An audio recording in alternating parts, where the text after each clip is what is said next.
चंद्रयान 3 की सफलता पर पूरी दुनिया से भारत को बधाइयां मिल रही हैं। इसरो का रोवर प्रज्ञान आज शान से चंद्रमा पर चल रहा है, रिसर्च कर रहा है और वहां की तस्वीरें भेज रहा है। भारत ने चांद के दक्षिणी हिस्से पर कदम रखकर इतिहास रच दिया और इस इतिहास को बनाने वाले इसरो के चीफ एस सोमनाथ से हमारे सहयोगी पवन नारा ने बात की है। उनका ये एक्सक्लूसिव इंटरव्यू हम आपको दिखा रहे हैं। चंद्रयान 3 की लैंडिंग भारत अंतरिक्ष इतिहास में स्वर्ण अक्षरों में लिखी जाएगी। मैन ऑफ द मूवमेंट और scientific icon of the nation doctor S Somnath, chairman of ISRO, इस वक्त हमारे साथ हैं। सर, सबसे पहला सवाल ये, चंद्रयान 3 की सफलता हमारे लिए, देश के लिए, इसरो के लिए क्या मायने रखती? Yes, it means so much to us. इस देश के लिए, हम सबके लिए एक ग्रेट साइंटिफिक अकॉम्प्लिशमेंट है। हम ये पहला नेशन है कि हम चांद की साउथ पोल में लैंड करें और ये चार देशों में एक है कि हम चांद पर सॉफ्ट लैंडिंग करें। ये सब बढ़िया अकम्पलिशमेंट है, हम सभी के गर्व की बात है। भारत की साख रॉकेट एस्टेब्लिशर है, हम विश्व के रॉकेट विश्व में भेजते हैं। अब इस चांद मिशन के बाद क्या अब इसरो उस दिशा में कदम बढ़ा रहा है जहां हम बाकी सबकी मदद करेंगे आसमान में जाने के लिए, अंतरिक्ष में? हम अभी भी ये करते रहते हैं। हमने जो ये 10 वर्षों में, पहले 10 वर्षों में हमने जो 300 सैटेलाइट्स को लॉन्च किया है, जो छोटा बढ़िया सब लुढ़ा के। हमने कॉमर्शियल सेक्टर में हमारा PSLV अच्छी तरह डिमांडेड है। Lot of people coming for launch in PSLV। हमारा ये LVM-3 अभी एक जो मिशन किया है OneWeb के लिए 36 + 36 72 सैटेलाइट्स का लॉन्च भी किया है।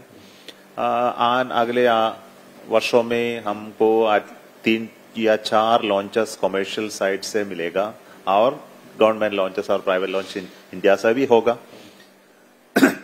और SSLV जो है small satellite launch vehicle, commercial launch के लिए ही बना है। उसके डेवलपमेंट लॉन्चेस के बाद ये कॉमर्शियल एंट्री जाएंगे। हमारा जो PSLV भी है, अब 5 रॉकेट हम इंडस्ट्री में बनाने का कॉन्ट्रैक्ट भी लिया है। So yes, definitely means that we are into the business of launches. एक सवाल ये कि चंद्रयान पर जब हमारा लैंडर लैंड किया, उसके बाद प्रज्ञान को बाहर लाने में क्या चुनौतियां थी और कितना वक्त लग गया प्रज्ञान को बाहर आने? यस्टरडे नाइट इस काम, हम सब इस काम में जुड़ा था। Late night it came out. क्या क्या चुनौतियां थी? लैंडिंग के बाद भी चुनौतियां खत्म नहीं हुई थी? चुनौती होती रहती है, हम कुछ चुनौती सॉल्व करते हैं। हम क्या क्या चैलेंजेस? ये सब आपको बता नहीं सकूंगा। ये तो हमारे टेक्निकल चैलेंजेस है। साउथ पोल का हमने क्यों चुनाव किया, वो क्या स्पेशल है और क्या क्या एक्सपेरिमेंट चांद की सतह पर होंगे अगले 14 दिन?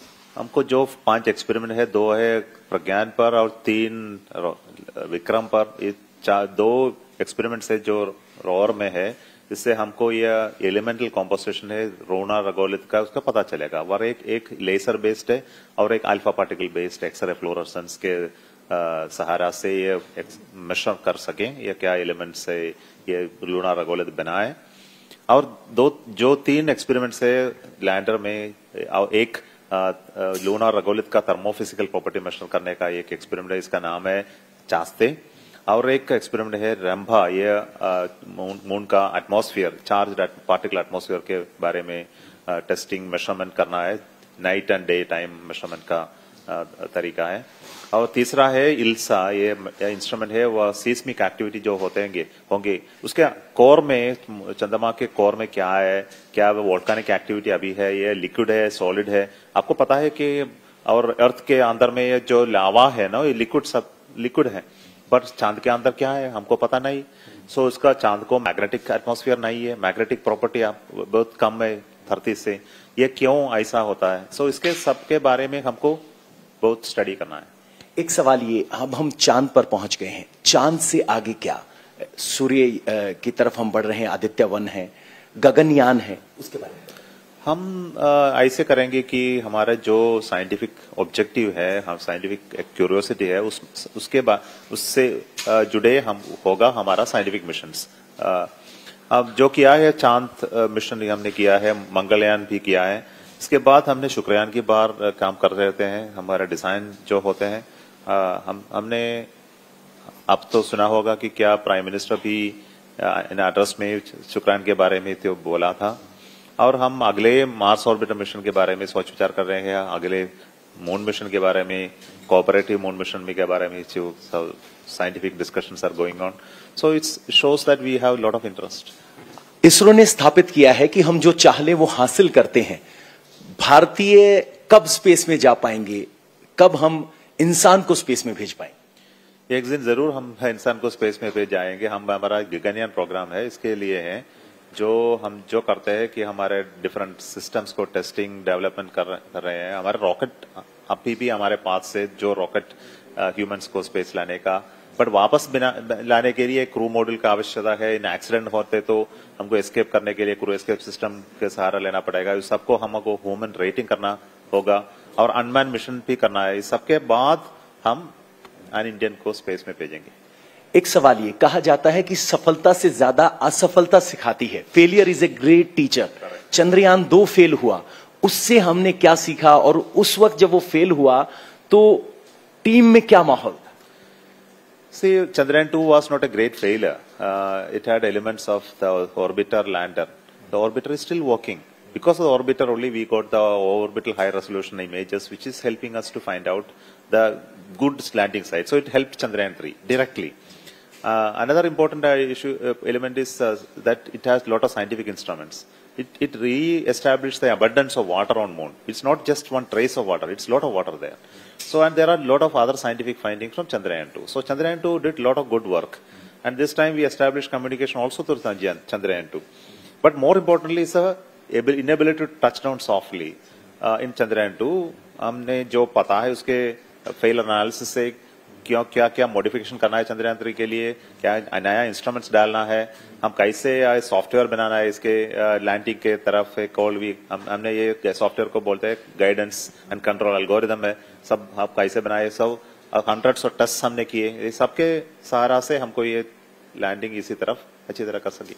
प्रधानमंत्री नरेंद्र मोदी ने आपको फोन किया, उनका संदेश क्या था आपकी टीम के लिए, और क्या प्रधानमंत्री नरेंद्र मोदी यहाँ इसरो सेंटर आने वाले हैं? जरूर, I believe that he will be able to come. हम सबके प्रतीक्षा कर रहे हैं। प्रतीक्षा करें। संदेश क्या था प्रधानमंत्री का? संदेश तो हम आप सब सुना है ना, जो बातचीत किया फोन पे हमसे बोला और हम क्या जो एड्रेस किया सब सुना है। उसमें हमको बधाई दे रहे हैं, हर एक इसरो साइंटिस्ट को बधाई दे रहे हैं, उनके फैमिली को भी बधाई दे रहे हैं, और उन्हें जो बोला है उसको जो इंस्पिरेशनल है। सो अगला साइंटिफिक एक्सपेरिमेंट्स के लिए हमने जो तैयार करने को बोला है। एक सवाल ये कि क्या कभी इसरो को बजट कंस्ट्रेंट्स भी हुए हैं? क्योंकि कई बार अखबार में आता है कि कोई बजट घट गया, बजट कंस्ट्रेन है, विपक्षी दल अक्सर इस बात की बात करते हैं। तो क्या कभी चंद्रयान 2 से चंद्रयान 3 या फिर आदित्य या गगनयान, कभी इसरो को बजट कंस्ट्रेन हुए, पैसे की कमी हुई? नहीं, कभी नहीं हुई। जो हमने जो पैसे मांगा सब मिला। हमारे ये डिजाइन ऐसे हम ज्यादा पैसा नहीं मांगते, जो पैसा है उससे क्या अच्छी तरह काम करें, ये हमारा सोच विचार है। तो हमको कई पैसे की कमी नहीं होता। एक हम हैं फ्यूगल इंजीनियरिंग के मास्टर। रशिया ने सीधे जाने की कोशिश की, नाकाम रहा। हम ऑर्बिट में धीरे धीरे आगे बढ़ते, हमारे मिशन ने 42 दिन का वक्त लिया। तो इस अप्रोच के पीछे फ्यूगल होना है, साइंटिफिक होना है, या क्या एक नजरिया है? इसमें दोनों है, फ्रूगल है, साइंटिफिक दोनों है। जो हमारे पास जो रॉकेट है ये LVM-3 है, उसके में 4 टन ऑर्बिट लेने की ताकत है, उसके अधिक नहीं। सो इससे सारा से हमको सीधे मून तक नहीं जा सका। सो जो रशिया किया है उसका रॉकेट का और क्षमता है। सो उसके मच मोर पावरफुल रॉकेट है, ये लिक्विड बेस्ड रॉकेट है। सो हमको जो ये चंद्रयान 3 मिशन जो नए रॉकेट बना के लॉन्च कर रहे हैं, तो जो और ज्यादा खर्चा होगा। सो इसलिए हमने जो सोच विचार किया, सो हमको स्लोली जो 40 दिन देकर वहां जाए, कुछ नहीं। Study wins the race. एक आखिरी सवाल, पूरा हिंदुस्तान आपको देख रहा है, छोटे बच्चे से लेकर बुजुर्ग तक कल सब स्क्रीन पर निगाहें थी, उनको क्या आप संदेश देना चाहेंगे? अक्सर माना जाता है कि वैज्ञानिक जो ग्रोथ है वो ह्यूमन ग्रोथ से आगे चलती है, उनको क्या संदेश? मेरा ये संदेश है कि हमारे नेशन वेरी पावरफुल है इन टर्म्स ऑफ टेक्नोलॉजी में और ह्यूमन कैपेबिलिटी में। आपको ये ताकत है आपके हाथ में, और progress of our nation possible only with technology. उसके लिए हम जो बचा है आज, जो एक दिन होगा युवा, कब हम 2047 होगा, उसी समय वो लड़के हम सभी होगा हमारे देश का विधाता। उनके लिए टेक्नोलॉजी का सहारा लेना होगा, तो हमारे इकोनॉमिक प्रोग्रेस के लिए और टेक्नोलॉजी प्रोग्रेस के लिए, स्ट्रैटेजिक पावर के लिए। सो इसलिए हम जो करते हैं अब इसरो में, ये इंस्पिरेशनल है आप सबके लिए, या इंस्पिरेशनल है तो पढ़िए, अच्छी तरह पढ़िए और राष्ट्र के लिए काम करें। सेलिब्रेट कर पाए? Of course, we should celebrate everything that we are getting into life, even smaller things. नहीं, आप सेलिब्रेट कर पाए? मुझे सेलिब्रेशन है तो काम करना। अच्छा, तो देखिए ये असली मैसेज है कि काम करना ही सेलिब्रेशन है। प्रधानमंत्री नरेंद्र मोदी 2047 की बात करते हैं, डॉक्टर एस सोमनाथ भी कह रहे हैं कि जब 2047 होगा, भारत अपने 100 साल पूरा कर रहा होगा, तब उस वक्त के लिए हमारे वैज्ञानिक लगे हुए हैं भारत को एक मजबूत विकसित राष्ट्र बनाने के लिए। इंडिया टीवी हर वक्त हर जगह डाउनलोड करने के लिए सर्च करें India TV news Google play store या ऐप स्टोर पर।